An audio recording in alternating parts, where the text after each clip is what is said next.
Oddiy olamda rivojlanish juda ham oson, yana men buni ko'p marta qilganman. Shuning uchun ham hammasini qiyinlashtiramiz. Yomon emas, lekin nimadir yetishmayapti. Masalan, millionta mod. Aynan. Bugun men naqd 100 kun millionlab modlar bilan mana shu orolda yashab qolishim kerak.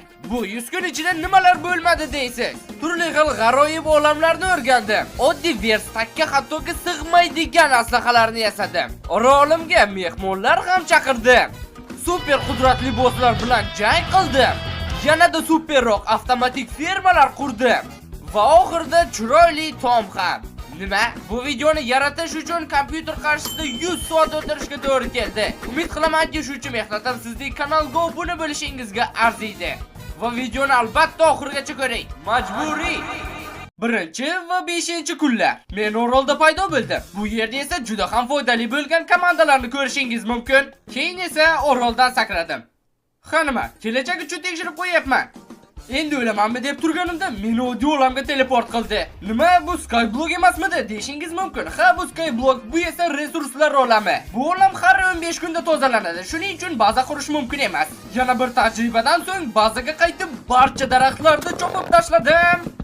Yog'och bilan muammoni unutsak ham bo'ladi. Bu komanda esa qo'rqinchli devorni o'chiradi. Va bu aytganimdek bu yerda questlar ham bor va menga sovg'a berishdi. Hali kelajakda juda ham ko'p kerak bo'ladi. Bu yerda bir qiziqarli mod bor. Uning yordamida super asbob aslahalar qilish mumkin. Shu sabab kerak narsalarni topish uchun sayohatga chiqdim.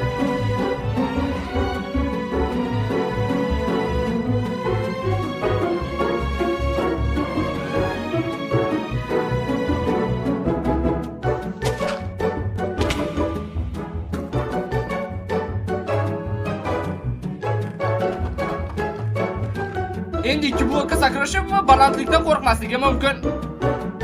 Bular menga.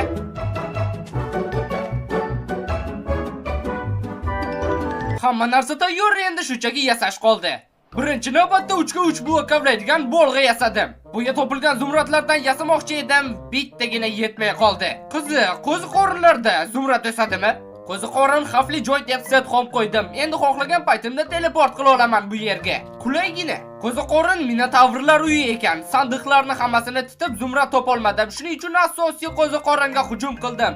Balki o'sha yerda zumrad bo'lar deb. Ichkarida spamner ham bor ekan, lekin menga afsus sindirishning iloji yo'q. Shuning uchun sandiqni ochdim va u yerda zumradlar bor edi. Zumradlarni olib, shartta juftakda rostladim. Keragini oldim muhimi. Aytgancha dastasini alohida materialdan qilish mumkin. Masalan, temir. Temir dastali zumrad bo'lgani kutib oling. Xuddi olmos qilishdek jonalarkan. Men topgan zumradlar yana multi asbobga ham yetdi.